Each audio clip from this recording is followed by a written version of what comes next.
Hey, comment ça va? Ça fait un bail. Et oui, je sais, mais je suis occupé, mon ami, je suis occupé. Alors aujourd'hui, on va voir quoi? On va voir un peu le renforcement des tibias et aussi le renforcement du corps en général pour les sports de combat, hein, kickboxing, boxe thaï, MMA, un peu la boxe anglaise aussi. Alors pourquoi je parle de ce sujet? Parce que justement, j'ai pas mal de nouveaux élèves et à chaque fois, ils me posent la même question. Coach, comment ça se fait que quand je mets un gros coup de tibia dans un genou, ça me fait mal?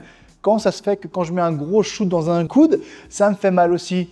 Et vu que je suis fatigué de répondre toujours la même chose, je me suis dit que j'allais faire une petite vidéo que ça pourrait intéresser un peu plus de monde. Car moi aussi, comme eux, quand j'ai commencé la boxe thaï, plein de gens me disaient des Ah, tu fais la boxe thaï? Ah, mais si, mais il faut que tu roules des bouteilles de bière sur tes tibias pour écraser les nerfs. Non, attends, j'ai un meilleur truc. Il faut que tu prennes un marteau et que tu fasses des micro-fractures, comme ça ton os va se reformer et il va être plus fort. Mais qui dit ça? Je n'ai jamais fait ça de toute ma vie. La vérité, elle est très simple. C'est que le renforcement du tibia, tu vas le faire à chaque fois que tu frappes les PAO, à chaque fois que tu frappes le sac, à chaque entraînement, jour après jour, ton corps, il s'habitue, il se renforce et tes tibias ont moins mal. Tu n'as qu'à voir, la première fois que tu as mis un gros low kick sur un sac, tu avais un petit peu mal. 3 mois plus tard, tu sens plus rien. Tu peux y aller à pleine puissance. Et d'ailleurs, si tu as un doute, tu n'as qu'à regarder les Thaïlandais. Même Senchai, il se fait des longues séries où il fait toujours le même kick, le même coup. C'est partiellement pour améliorer son coup. C'est aussi comme ça qu'il garde ses jambes en forme. Il n'y a pas de secret, il n'y a pas de raccourci. Alors tu vois, le problème, quand tu réfléchis à comment ne pas te faire mal quand tu tapes un coude ou un genou, en fait, tu es en train de prendre le problème à l'envers. C'était comme si tu étais un pilote de Formule 1 et que tu te demandais, mais comment est-ce que je vais faire pour survivre à un crash? Ben, il est là le problème. Tu ne veux pas te cracher. Donc, tu ne veux pas t'entraîner à survivre à un crash, tu veux t'entraîner à ne pas te cracher. On peut s'entraîner à prendre un meilleur virage, avoir une meilleure technique, et ben c'est pareil. Ton kick, tu vas penser avoir un meilleur timing, avoir une meilleure technique, et l'envoyer au bon endroit, et surtout pas dans le coude, mais beaucoup plus dans le bras. Donc voilà, c'est la même chose.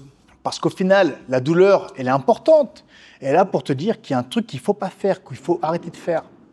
Tiens, une petite anecdote perso. Écoute, quand j'étais au Japon pour mon 3e combat professionnel, j'entrais enfin dans la ligue All Japan Kickboxing Federation. La grosse ligue, hein, c'est là où Masato a été champion, Yoshihiro Sato a été champion. Il y a eu plein de champions. Et donc, vu que je voulais démarrer fort, je me suis dit, ok, je vais faire le mec marche avant façon Ramon Dekers, je vais faire que shooter. S'il bloque, je shoot. S'il esquive, je shoot. S'il bouge pas, je shoot. Qu'est-ce qui s'est passé? Alors ok, je gagne le combat, mais à la fin du combat, j'avais une sacrée douleur au tibia droit. Et qu'est-ce qui se passe? J'avais une fissure. Et je ne sais pas si tu as déjà une fissure aux côtes ou au tibia, mais c'est ultra douloureux. Et tu vois, je venais de faire mon entrée dans cette fédération. À cause de cette fissure, j'ai eu quand même 3 mois où je ne pouvais plus mettre un seul kick. Donc tu vois, 3 mois où tu te dis je ne peux pas combattre, c'est vraiment la galère. Et donc, qu'est-ce que ça m'a appris cette douleur? Ça m'a appris faire le bourrin, c'est jamais une bonne option. Au contraire, ça m'a appris à viser mieux, travailler mon timing, pas sortir tout de suite des gros low kicks, mais peut-être commencer un peu plus en haut, varier un peu plus. Eh oui, car sinon, tu vas finir comme ça. Et ça, c'est le plus gros cauchemar de la plupart des boxeurs thaï, surtout aux débutants. Regarde les gars qui se pètent le tibia, c'est vraiment des Thaïlandais. Pourquoi? Parce que les Thaïlandais, ils voient très bien. Si tu commences à bloquer, bah, ils vont taper ailleurs. Si tu commences à bien défendre, bah, ils vont feinter, ils vont varier. Ils vont jamais faire du forcing sur le même truc. Surtout si ils combattent toutes les 2 semaines, ils veulent pas avoir une douleur qui va traîner. Et d'ailleurs, hein, en parlant de ça, moi, à tous mes combats, pendant 2 semaines, j'avais ce qu'on appelle une périostite. Hein, donc c'est quand même une sacrée inflammation de... tu regarderas c'est quoi la définition de périostite. Mais j'avais une périostite après chaque combat pendant 2 semaines. Donc pendant 2 semaines, pour moi, plus un seul kick, même pas à l'entraînement. Alors pourtant, je n'ai pas fait le bourrin, j'ai mis des kicks au bon timing. Tout ça pour dire que le tibia, c'est un os, d'accord? Donc ça ne se renforce pas, au contraire, on en prend soin. Par contre, les choses qu'on peut renforcer, c'est les muscles. Et là, un très bon exemple, tu peux regarder tous les karatékas du Kyokushinkai. Ces mecs sont des monstres, regarde leur entraînement, ils font du renforcement de dingue, ils renforcent tout. Les cuisses, les avant-bras, les pecs, les abdos. Eux d'ailleurs, tu ne vas pas les faire tomber avec 3 low kicks, hein. Ils sont très très durs au mal, très très solides. Encore une anecdote, aujourd'hui j'en ai plein. En 2012, j'ai affronté Chingiz Alazov. Oui, lui là, bien sûr. À cette époque, il venait tout juste de mettre KO Bovi, hein, qui était quand même une sacrée référence. Et donc, en observant ses combats, je m'aperçois que c'est un mec qui donne tout au premier round, qui frappe très très fort dès le premier round, dès que ça commence.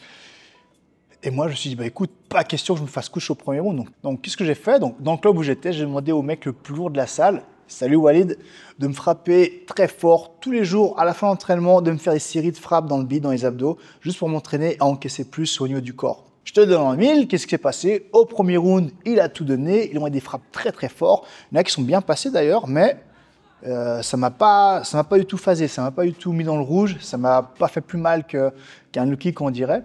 Pourquoi? Parce que justement, je m'étais bien entraîné à recevoir des chocs dans le ventre. Et après, qu'est-ce qui s'est passé? Deuxième round, boum, baisse de régime. Il était toujours rapide, hein, mais après, il a plutôt continué à scorer et reculer que faire le combat. Au final, il a eu décision, mais ça, c'est une autre histoire pour notre vidéo. Je t'expliquerai les dessous, les derrière des combats, les backstage. Il y a des trucs. Et un petit point sur la boxe anglaise. Alors ça, on ne le voit pas souvent. D'ailleurs, le plus connu à faire ça, c'est Manny Pacquiao. Regarde les vidéos où justement il s'est frappé avec un petit bâton les avant-bras et le corps. Pourquoi? Parce que justement, en boxe anglaise, ta garde, c'est tes avant-bras. Donc si tu commences à fatiguer parce que tu reçois des frappes dans les avant-bras, tu es mal barré. Et il y a aussi des boxeurs comme Canelo qui sont spécialisés en mettant des grosses patates dans l'épaule. Au lieu de viser le KO, il va viser l'épaule justement pour te fatiguer, te faire baisser ta garde. Et donc, ça a l'air de marcher. Manny Pacquiao, franchement, on n'a jamais vu justement fatigué, baisser les mains, ralentir. Dynamite. Donc son conditionnement fonctionne bien pour lui. Le seul truc qu'on peut être sûr, c'est que tu ne peux pas renforcer ton menton. D'ailleurs, donc si ton coach te fait faire des trucs comme ça, casse-toi tout de suite, change de gym, ça ne sert à rien, c'est pas bon du tout. Donc voilà, j'espère que cette petite vidéo va t'être utile. Surtout, n'écoute pas les mythes de frapper tes tibias avec des bouteilles de bière, avec des roues à ta pâtisserie, avec des marteaux pour faire des micro-fissures.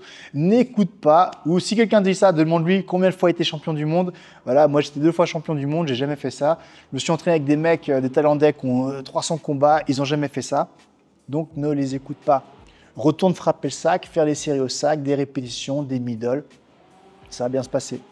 Ok, si tu as aimé cette vidéo, abonne-toi pour ne pas rater la prochaine. Oui, la vidéo sur le clinch arrive, laissez-moi un peu de temps. Mais la vidéo sur le clinch arrive. J'ai aussi une vidéo sur comment tenir les PAO qui va arriver, qui va être intéressante à mon avis. Donc voilà, à tout bientôt. Ciao. Et va taper le sac, Arrête de dire que le sac est trop dur. Va faire des répétitions, le sac n'est pas trop dur. C'est juste que tu n'as pas assez frappé.